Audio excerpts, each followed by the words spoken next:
Hello வணக்கம், எல்லோரும் எப்படி இருக்கிறீங்க? வாங்க இன்றைக்கி நாள் ஆரம்பிச்சுக்கலாம்.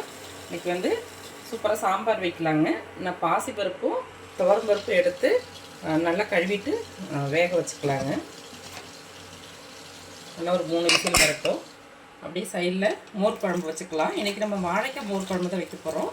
நல்லா 1 டம்ளர் அளவுக்கு தண்ணி வச்சுட்டு நம்ம வாழைக்காயை க்ளீன் பண்ணி கட் பண்ணி சேர்த்துக்கலாங்க. இது நல்லா வேகட்டும். நான் ஒரு வாழைக்காய் எடுத்துருக்குறேங்க. அந்த வாழைக்காய் மூழ்கிற அளவுக்கு நம்ம தண்ணி ஊற்றி வேக வச்சுக்கலாம். வாங்க நமக்கு வந்து மோர் குழம்புக்கு அரைச்சிக்கலாம். நம்ம காரத்துக்கு தகுந்த மாதிரி பச்சை மிளகாய் சேர்த்துக்கோங்க. நான் ஒரு 1/4 மூடி தேங்காய் எடுத்துருக்குறேன். நான் நைட்டே 1 ஸ்பூனு கடலைப்பருப்பும் 1 ஸ்பூனு பச்சரிசியும் ஊற வச்சுருந்தேன். நல்லா கழுவிட்டு இதில் சேர்த்துக்கலாம். அது கூடவே நல்ல 1 ஸ்பூனு சீரகம் சேர்த்துக்கலாம். சேர்த்து நல்லா நைஸாக அரைச்சி எடுத்துக்கலாங்க. பாருங்கள், வாழைக்காய் சூப்பராக வெந்துருச்சு. இப்போ நம்ம அரைச்ச பேஸ்ட்டு இதில் சேர்த்துக்கலாம். நம்ம மோர் வேறு ஊற்றணும் இல்லையா, அதுக்கு தகுந்த மாதிரி பார்த்து நீங்கள் தண்ணி வச்சுக்கோங்க.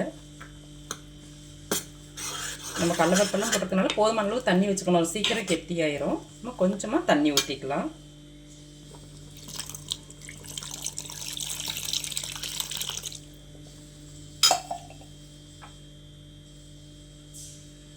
கொஞ்சம் மஞ்சத்தூள் போட்டுக்கலாம்.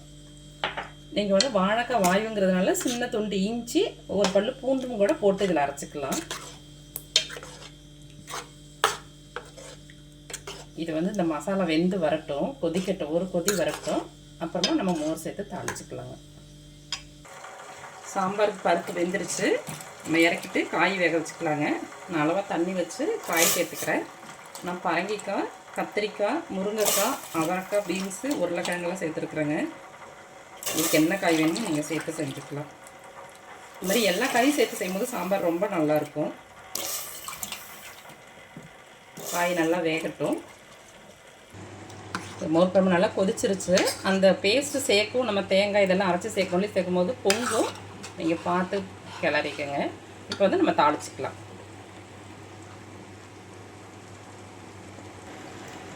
2 ஸ்பூனு எண்ணெய் சேர்த்துக்கலாம். நம்ம தேங்காய் எண்ணெயில் தாளிச்சிங்கன்னா ரொம்ப நல்லாயிருக்கும். எண்ணெய் காயட்டும். சின்ன துண்டு பெருங்காயம் சேர்த்துக்கலாம். அது கூடவே 2 காஞ்ச மிளகாய் கிள்ளி சேர்த்துக்கலாம். 1 ஸ்பூனு கடுகு சேர்த்துக்கலாம். கடுகு நல்லா பொரியட்டும். அது கூடவே ஒரு பச்சை மிளகாய் கிள்ளி சேர்த்துக்கலாம்.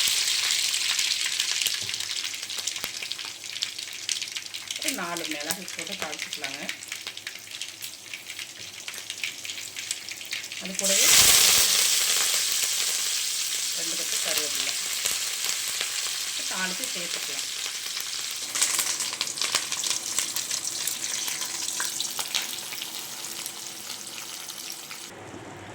தாளிச்சதுக்கு பிறகு நம்ம ரொம்ப நேரம் கொதிக்க வைக்கக்கூடாது. காயெல்லாம் வெந்துருச்சு. இப்போ வந்து நீங்கள் வந்து ரொம்ப புளிக்கவும் கூடாது, ரொம்ப புளிப்பு இல்லாமலும் இருக்கிற தயிர் எடுத்து இது மாதிரி மிக்சியில் ஒரு சுற்றி சேர்த்துக்கங்க.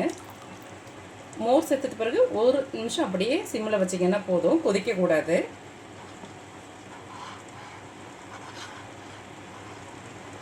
நம்ம இன்னும் உப்பு சேர்க்கலை. உப்பு சேர்த்துக்கலாம். நீங்கள் தேவையான அளவுக்கு பார்த்துட்டு உப்பு சேர்த்துக்கங்க. நம்ம தாளித்த மசாலா வந்து எல்லாம் சேர்ந்து ஒன்றா வந்துருச்சுன்னா சூப்பரான மோர் குழம்பு ரெடிங்க. பாருங்க, சாம்பாருக்கு காய் நல்லா வெந்துட்டுருக்கு.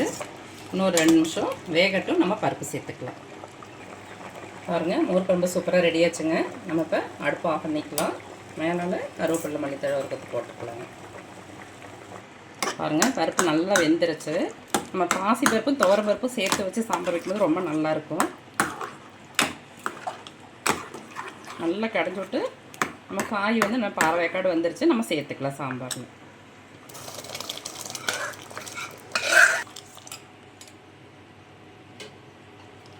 கொஞ்சமாக மஞ்சத்தூள் சேர்த்துக்கலாம். நம்ம மிளகாத்தூள்லேயே மஞ்சத்தூள் சேர்த்துருக்குறோம்.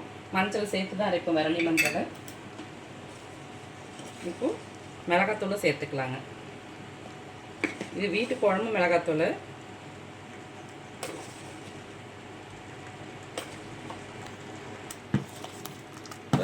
நம்ம எல்லாம் கலந்துக்கலாங்க. பருப்பு மிளகாத்தூள் எல்லாம் கலந்துக்கலாம். கொதிக்கட்டும். நம்ம புளி தண்ணி சேர்த்துக்கலாம். சின்ன லெமன் சைஸுக்கு புளி எடுத்து நம்ம கரைச்சி சாம்பாருக்கு சேர்த்துக்கலாங்க. பாருங்கள், மசாலாவோட புளியோட பச்சை வாசனையெல்லாம் நல்லா போகணும். ஒரு மாங்காய் இருந்து சேர்த்தா ரொம்ப நல்லாயிருக்கும்.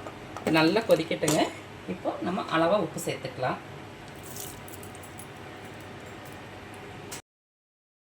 சாம்பார் தாளிச்சிக்கலாங்க. 2 ஸ்பூன் எண்ணெய் சேர்த்துக்கலாம். எண்ணெய் காயட்டும். சின்ன துண்டு பெருங்காயம் சேர்த்துக்கலாம். பெருங்காயம் நல்லா பொரிஞ்சு வரட்டும். ஒரு காஞ்ச மிளகாய், 2 வெந்தயம், 1/2 ஸ்பூனு கடுகு. கடுகு நல்லா பொரியட்டும்.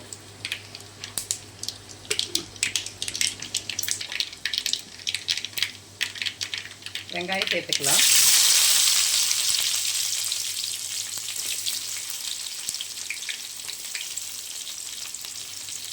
கூடவே 2 கட்டு கருவேப்பிலை பாருங்கள். சூப்பரான கருவேப்பிலை பழம் பாருங்கள். நல்ல ஸ்வீட்டான பழம், நல்லாயிருக்கும் சாப்பிட. நல்லா வதங்கட்டும்.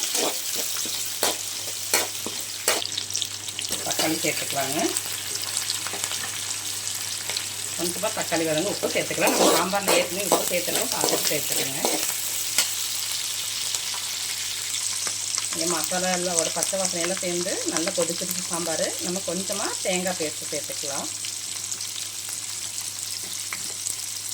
கலந்துக்கலாங்க. நல்லா ரெடி ஆகிடுச்சு. நம்ம இப்போ சாம்பாரில் சேர்த்துக்கலாம். பாருங்கள், சூப்பரான சாம்பார் ரெடி ஆச்சு. நீங்கள் உப்பு காரம் புளிப்பெல்லாம் பார்த்துக்குங்க. எல்லாம் சேர்ந்து ஒரு கொதி வரட்டும். மூடி பாருங்கள், சாம்பார் சூப்பராக ரெடி ஆச்சு. நம்ம அடுப்பை ஆஃப் பண்ணிக்கலாம். நம்ம ரசத்துக்கு கரைச்சிக்கலாங்க. நான் தக்காளி புளி தண்ணியும் கரைச்சி வச்சுருக்கிறேன். புளியும் சேர்த்து இப்போது 1 ஸ்பூனு மிளகு, சீரகம், மல்லி, ஒரு பச்சை மிளகாய், கருவேப்பிலை, 1 ஸ்பூனு தேங்காய் சேர்த்து நான் அரைச்சிருக்கிறேங்க. அதை இதில் சேர்த்துக்கலாம். கூடவே நல்லா இடித்து பூண்டு கொஞ்சம் சேர்த்துக்கலாம். சேர்த்து நல்லா கரைச்சிக்கலாங்க. நான் ஏற்கனவே தக்காளியெல்லாம் நல்லா கரைச்சி வச்சுட்டேன். கொஞ்சமாக மஞ்சள் சேர்த்துக்கலாம்.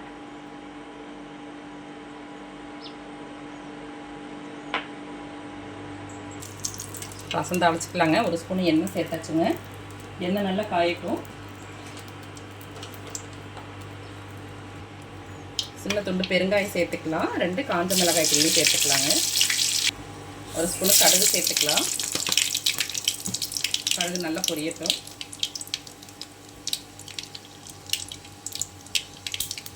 கடுகு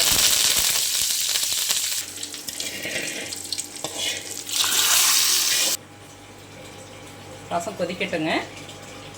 நான் ஏற்கனவே உப்பு கொஞ்சம் சேர்த்துட்டேன். நீங்கள் பார்த்து சேர்த்துக்குங்க. இது நல்லா கொதிக்கலாம். தக்காளி ரசம் அதனால் கொதிக்கட்டும். இந்த மிளகு ரசம், லெமன் ரசம் அது மாதிரி தான் கொதிக்கக்கூடாது. தக்காளி ரசம் கொதித்து இது பச்சை வாசனை போகட்டுங்க. பாருங்கள், ரசம் சூப்பராக ரெடி ஆயிடுச்சு. கொஞ்சமாக மல்லிக்கீரை சேர்த்துக்கலாம்.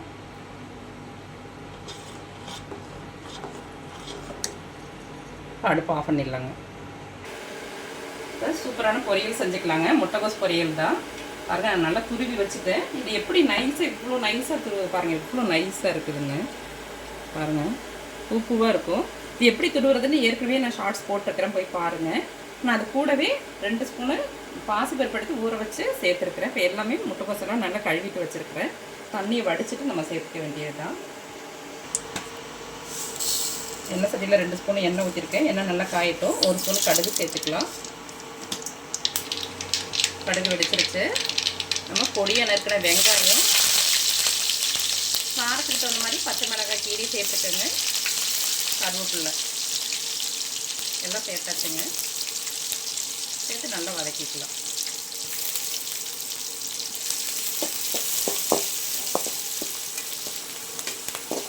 நல்லா பொன்னிறமாக வதங்க தேவையில்லை. டிரான்ஸ்பரண்ட்டாக வதங்கினா போதும்.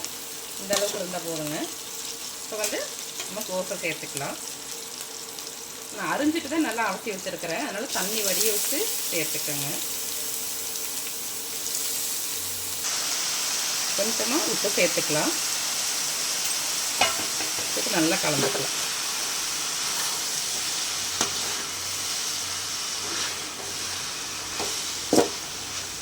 தண்ணி எதுவும் சேர்க்க தேவையில்லை. பாருங்கள், நம்ம அலசிட்டு சேர்த்ததுனால இதுலேயே கொஞ்சம் தண்ணி வரும்.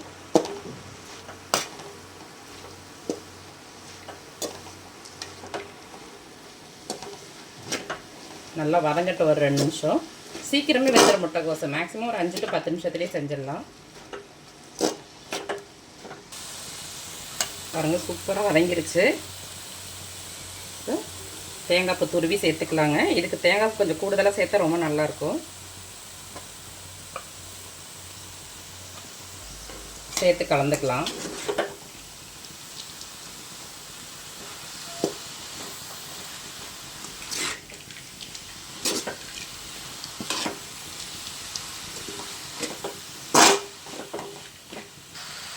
பாருங்கள், நல்லா ரெடி ஆயிடுச்சு. இப்போ நம்ம அடுப்பை ஆஃப் பண்ணிக்கலாம். தேங்காய் போட்டு ஒரு 1 நிமிஷம் கிளறினா போதும். அப்படியே சாப்பாடு சைடில் வெந்து வடிச்சாச்சுங்க. முட்டைக்கோஸ் ரெடி ஆச்சு, ஆஃப் பண்ணிக்கலாம். அப்படியே சைட் பை சைடாக பிரேக்ஃபாஸ்ட்டும் ரெடி ஆச்சுங்க. ஊத்தாப்பம், இது கூட அப்படியே ஒரு தேங்காய் சட்னி, அப்படியே சாம்பார். இதுக்கு இட்லி சாம்பார் தனியாக வச்சுட்டேன் நான். ஒரு ஆம்ப்லேட்டு, அப்படியே பப்பாளி பழங்க. இது நம்ம மரத்தில் காய்ச்சது. அப்படியே பிரேக்ஃபாஸ்ட் ரெடி பண்ணியாச்சுங்க. அப்படியே லஞ்சுக்கு சின்ன வேலை இருக்குது, அதையும் அப்படியே முடிச்சுக்கலாம் நம்ம.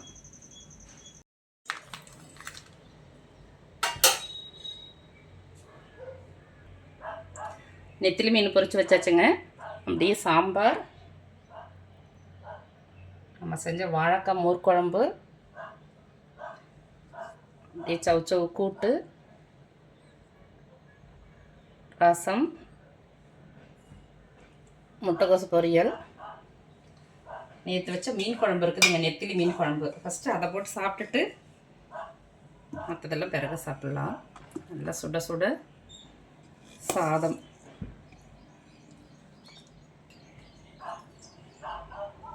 சூப்பரான நெத்திலி மீன் குழம்பு. இன்றைக்கி காலையில் பிரேக்ஃபாஸ்ட்டு லஞ்சு எல்லாமே செஞ்சு முடிச்சாச்சுங்க. நீங்களும் இது மாதிரி செஞ்சு சாப்பிட்டு ஆரோக்கியமாக இருங்க. Okay, bye, thank you.